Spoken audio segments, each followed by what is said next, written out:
Welcome to the world of eerie legends and ghostly encounters. Today we'll journey through 15 of the most haunted locations in France. Places where the line between the living and the dead is blurred, where shadows linger, and where ancient spirits refuse to rest. From the towering castles of the Loire Valley to the chilling catacombs beneath Paris, these locations have been steeped in fear, mystery, and unexplainable happenings for centuries. Buckle up as we step into the darkest corners of France's haunted past. 1. Chateau de Brissac, Maon-et-Loire. The Green Lady, an omen of sorrow and betrayal, haunts the towering Chateau de Brissac, known as the Giant of the Loire Valley. But her spectral presence is no mere folklore. On the stroke of midnight, the moans of her spirit can be heard echoing through the castle's halls, and her gaunt figure, draped in a tattered green gown, wanders aimlessly, her hollow eyes staring into the abyss. She is the restless ghost of Charlotte de Brissac, who, in a fit of jealous rage, was murdered by her husband, Jacques de Brissac. Her death, though swift, left a curse that permeates the castle to this day. As I stood in the dimly lit chamber where she once lived, I felt an icy chill wrap around me. The air seemed thick, heavy with an inexplicable sadness. I could hear faint footsteps echoing from the grand hallway, too soft to be human, yet unmistakably there. One night, I caught a glimpse of her form illuminated by the pale moonlight. Her face, disfigured, was filled with anguish, as though eternally trapped in a loop of pain and remorse. 2. Mont Saint-Michel, Normandy. Mont Saint-Michel, a majestic island abbey rising from the depths of Normandy, holds within its ancient walls the spirits of warriors long forgotten. On stormy nights, as the tides crash violently against the rocky shores, you can hear the whispers of monks and soldiers, lost souls forever bound to this sacred place.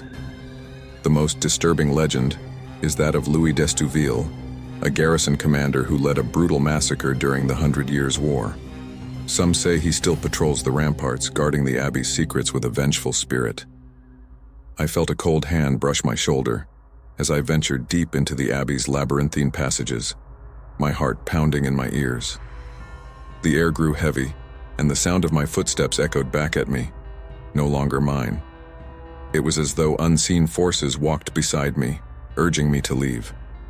The ghost of d'Estouville, clad in blood-soaked armor, appeared before me, his hollow eyes staring through me. I dared not look back as I fled. 3. Catacombs of Paris. The Catacombs of Paris are not for the faint-hearted. Beneath the bustling streets of the city lies a network of dark, winding tunnels holding the remains of over 6 million Parisians. As I descended into this macabre ossuary, the air grew thick and suffocating, the faint smell of decaying bones overwhelming my senses. The walls are lined with skulls and skeletal remains, an endless sea of human despair. But it is not just the remains of the dead that haunt these catacombs. There are stories of shadowy figures and disembodied voices whispering in the dark. I felt something unseen following me as I ventured deeper into the labyrinth. The oppressive silence was shattered by a cold, clammy hand grabbing my wrist. I turned, but there was no one there, only the skulls, grinning in morbid approval. The catacombs are a place of malevolent energy, where death is never far, and the spirits seem to lurk behind every corner. 4. Chateau de Fouer, Caux. Nestled in the quiet countryside of Caux, Chateau de Fouer is a place that beckons the brave or the foolish. This ancient castle is known for its haunting presence, as many claim to have witnessed shadowy figures and heard footsteps when no one was around. On a particularly stormy evening, I set up camp in the Grand Hall, hoping to capture evidence of the paranormal. As night fell, the temperature dropped, and a dense fog rolled in from the surrounding woods. I was not alone. The sound of soft whispers echoed through the empty halls, growing louder with each passing minute. I could hear the distant shuffle of feet, followed by the sound of something, or someone, scratching at the stone walls. It was then I saw them, figures half shrouded in the mist, moving through the room. They were spectral and fleeting, their faces twisted in agony. As I approached, the temperature dropped so dramatically I could see my breath, and the whispers turned into guttural growls. The castle was alive with something far more ancient than I could comprehend. 5. Forest of Brocéliande, Brittany. The Forest of Brocéliande is steeped in legend and history, said to be the home of King Arthur and his knights.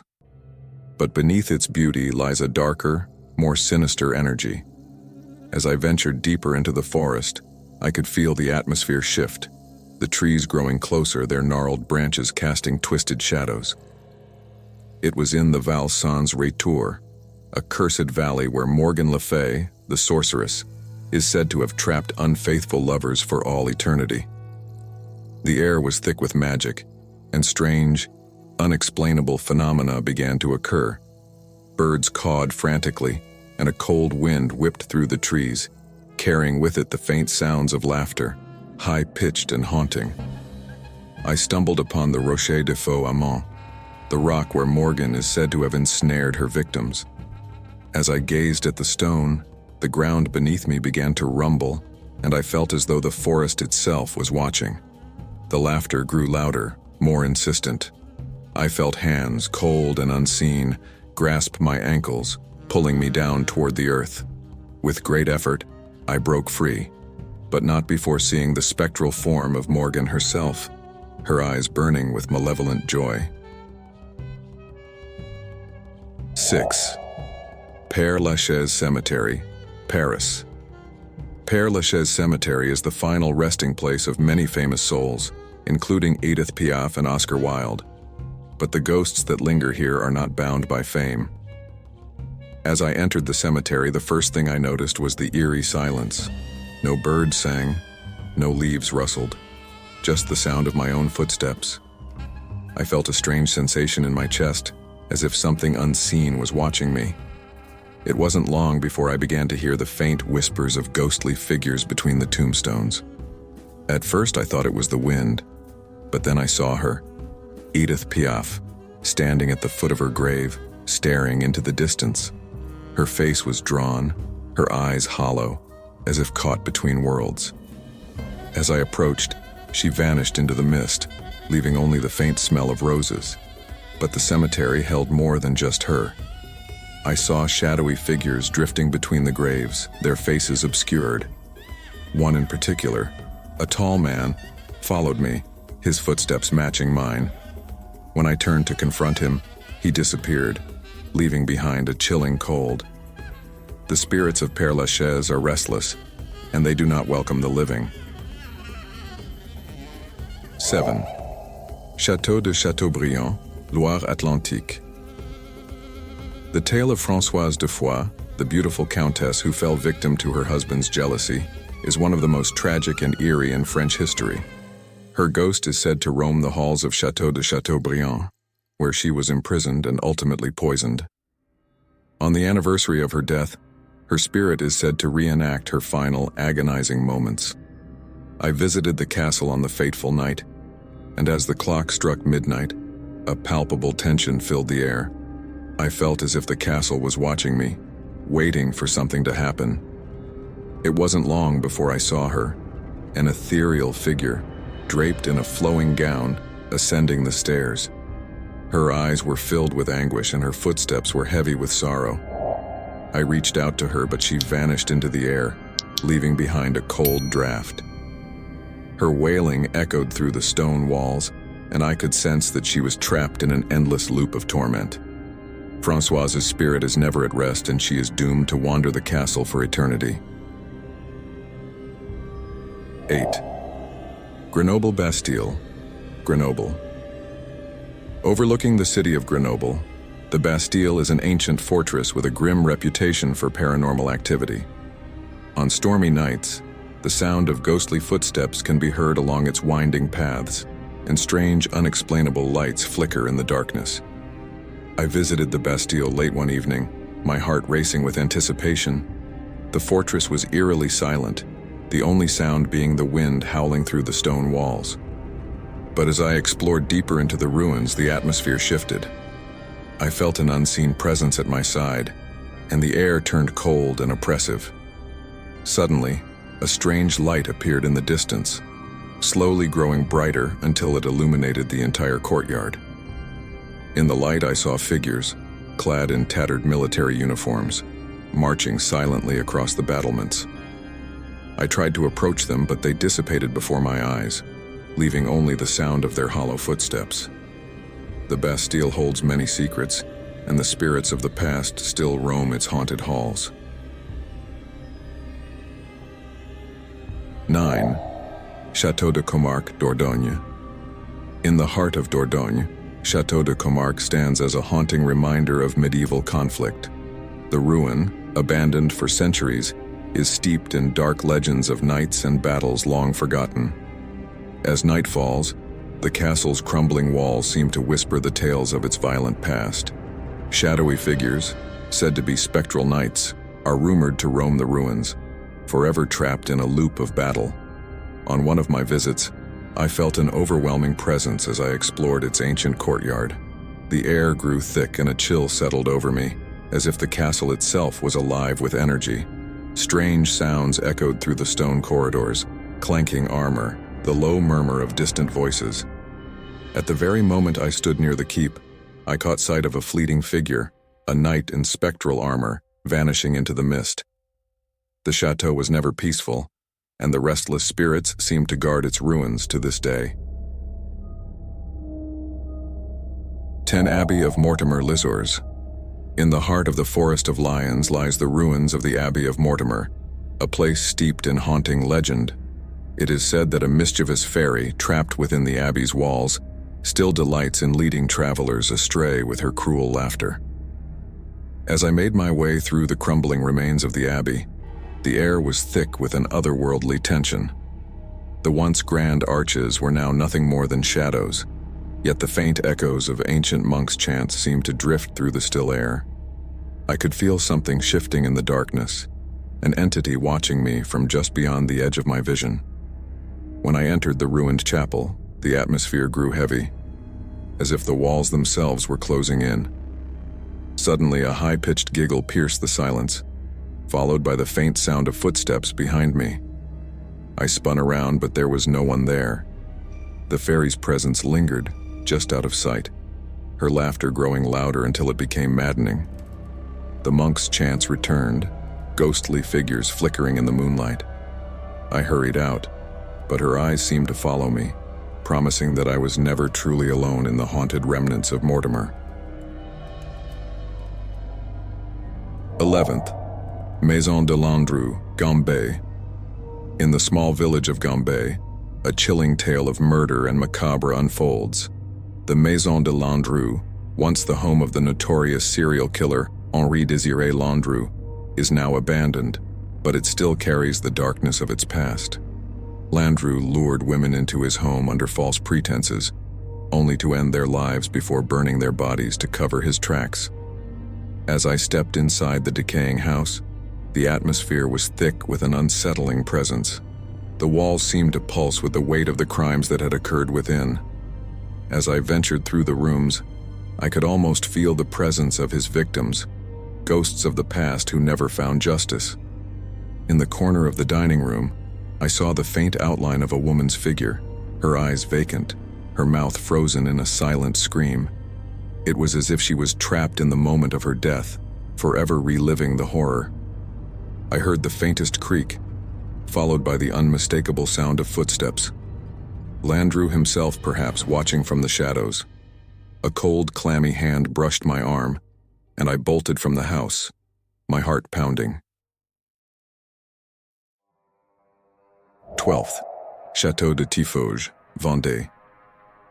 Hidden in the picturesque countryside of Vendée, Chateau de Tio is steeped in legends of horror and supernatural activity. This medieval fortress, once home to the infamous Gilles de Rais, companion to Joan of Arc, has earned its dark reputation due to the horrific crimes committed by its former inhabitant. Gilles de Rais was a notorious figure, believed to have committed heinous acts of murder, abduction, and ritualistic practices. After his arrest, the castle was left in ruins, but its dark legacy remains. As night falls over Tiffauges, the air grows dense with an oppressive energy. Visitors report seeing shadowy figures moving between the castle's walls and hearing faint cries, as if the souls of the lost are still trapped here. I experienced the unsettling sensation of being watched as I explored its crumbling towers. Some say that in the quiet of the night, you can hear the anguished whispers of those who fell victim to Rais's madness. The castle's twisted history makes it one of France's most haunted sites. 13. Chateau de Puy-Martin, Dordogne. The Chateau de Puy-Martin, nestled in the rolling hills of Dordogne, is famous for its ghostly legend of La Dame Blanche, the White Lady. She is said to be the restless spirit of a woman betrayed by her husband, who imprisoned her in a tower for the rest of her days. As I wandered through the quiet castle, I could feel the weight of the centuries pressing down on the old stone walls. The atmosphere was thick with sorrow, and the air seemed to shimmer with the remnants of old grief. I made my way to the tower where the lady was said to have been confined. Suddenly, the temperature dropped, and I saw her, draped in white, her face obscured by a veil. She moved silently, her eyes hollow with the pain of her betrayal. As I approached, she vanished before my eyes, leaving behind a lingering sense of despair that seemed to seep into the very stones of the castle. The story of La Dame Blanche is a tragic one, and the castle holds the echoes of her sorrow for eternity. 14. Jardin de Tuileries, Paris. The Jardin de Tuileries in Paris may seem like a peaceful, elegant garden, but beneath its beauty lies a dark secret. This once royal garden is said to be haunted by the spirits of the past, particularly those from the French Revolution. As I walked through the meticulously manicured paths, I began to feel the weight of history pressing in. The air felt heavy, as though the earth itself was holding its breath. It wasn't long before I noticed the shadows moving, as if they were watching me. Suddenly I saw them. Figures in period clothing, their faces pale and drawn. They moved silently through the trees, their eyes hollow and filled with anguish. The garden seemed to distort around me, the trees growing taller and more twisted, as if the very land had become a reflection of the horrors that had unfolded here. The ghosts of revolutionaries and their victims walked past me, their mournful whispers filling the air. It was as if the garden itself had become a prison for the souls of those lost to the guillotine. 15. Parc Montsouris, Paris. Parc Montsouris, a sprawling green space in the heart of Paris, is known for its serene beauty, but beneath the surface lies a dark history. The park, once the site of an old burial ground, is said to be haunted by restless spirits. As I sat by the pond enjoying the calm, I began to feel a strange sense of unease. The park, usually bustling with families and joggers, was eerily empty. The trees whispered in the wind, and the leaves rustled in an unnatural rhythm. I could feel something watching me from the shadows. When I stood to leave, I turned to see a figure standing by the water's edge, pale, with hollow eyes and an outstretched hand. I froze, unable to move as the figure seemed to call out to me. The air grew colder, and the water in the pond began to ripple as if stirred by invisible hands. The ghostly figure stepped forward, and just as quickly as it had appeared, it vanished. The park remained silent, but the sense of being watched never left. These ghostly legends are more than just stories. They're the echoes of history, whispers that refuse to fade into the night. Whether you believe in the supernatural or not, these haunted places in France continue to draw in those seeking to understand the mysteries that lie beyond. If you enjoyed this eerie journey, make sure to like, subscribe, and hit the bell for more spine-chilling adventures. Until next time, stay curious and beware of the shadows.